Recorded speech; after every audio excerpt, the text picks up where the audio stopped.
नमस्कार. फक्त योजना या यूट्यूब चॅनलमध्ये मी ओमकार तुमचं स्वागत करतो. तर PM किसान जी योजना संपूर्ण देशभरामध्ये राबवली जाते, तर या संदर्भात एक नवं परिपत्रक प्रसिद्ध करण्यात आलं आहे की संपूर्ण महाराष्ट्रामध्ये किंवा इतर ठिकाणी PM किसान योजनेअंतर्गत जे शेतकरी लाभ घेतात परंतु जे नियमात बसत नाहीत अशा शेतकऱ्यांकडून पुन्हा आता वसुली लागणार आहे. तर या संदर्भातलं परिपत्रक देखील प्रसिद्ध करण्यात आलं आहे.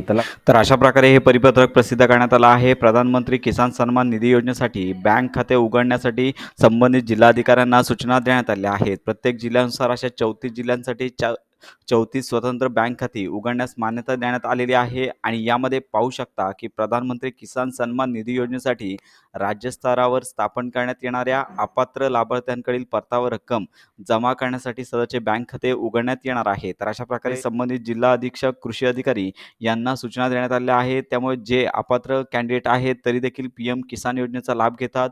उदाहरणार्थ ज्यांना पेन्शन आहे, सरकारी कर्मचारी असतील किंवा एका घरामध्ये 2 व्यक्ती लाभ घेत असतील, तर यासारखे जे लाभार्थी असतील तर अशा शेतकऱ्यांना पुन्हा वसुली लागणार आहे आणि त्यांना जो लाभ मिळालेला आहे तो देखील तुम्हाला पुन्हा परतावा संबंधित तहसील ऑफिसमध्ये जमा करावा लागणार आहे. तर अशा प्रकारे हे परिपत्रक देखील पाहू शकता. तर ही महत्त्वाची माहिती इतरांपर्यंत नक्की शेअर करा.